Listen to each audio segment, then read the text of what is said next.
the reasons why sales and raises can tank is cap table concerns with exited co-founders who never signed anything.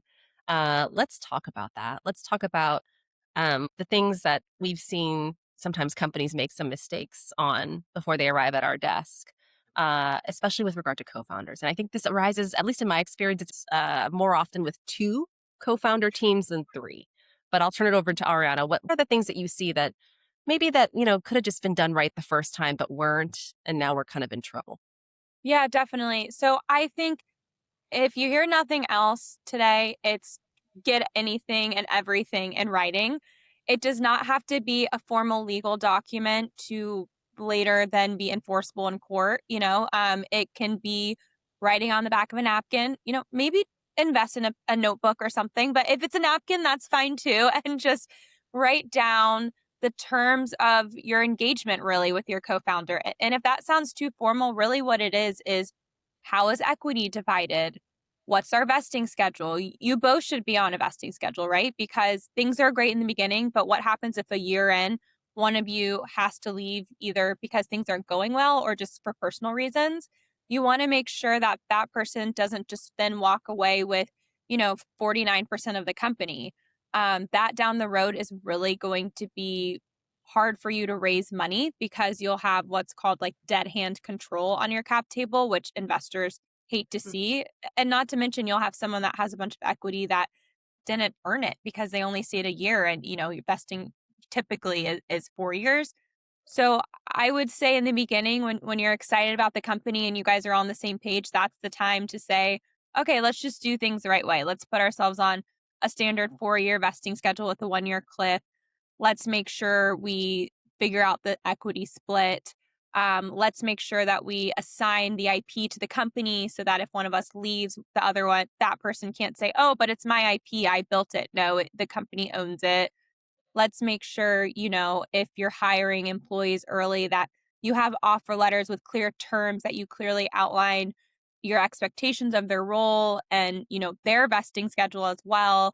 There are state specific requirements for offer letters. So again, I wouldn't just go online and Google offer letter and put that in front of someone, especially if you're in states like California or New Jersey has some interesting provisions as well.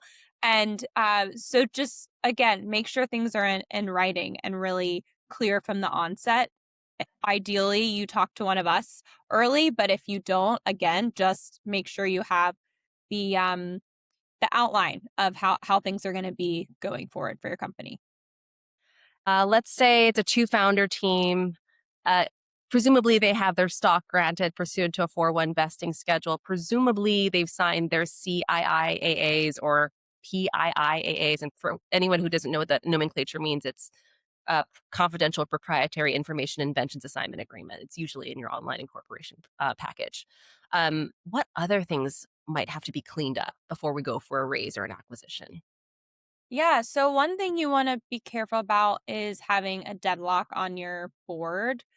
So that can, if it's early on and there's two co-founders, typically you both would be on the board. And if you're splitting everything evenly and you each own 50% of the company, that means you each have 50% of the voting power before you bring on additional investors who may or may not get a board seat. But then what happens if you all disagree? This is something that, again, people aren't thinking about in the beginning when everything's going rosy. You just started the company, you're so excited to work together. But, 6 months down the road, you have to make a really tough decision on letting an employee go or shifting, your direction or, something related to customer acquisition and you just can't agree. When it's 50-50, it's really hard to then make a decision, And so one thing we always stress is if you can, even if you're both going to be CEOs or co-CEOs or, one CEO, one's president, if you can have one person own even 1% more of the company. So a typical split we like to see is 51-49.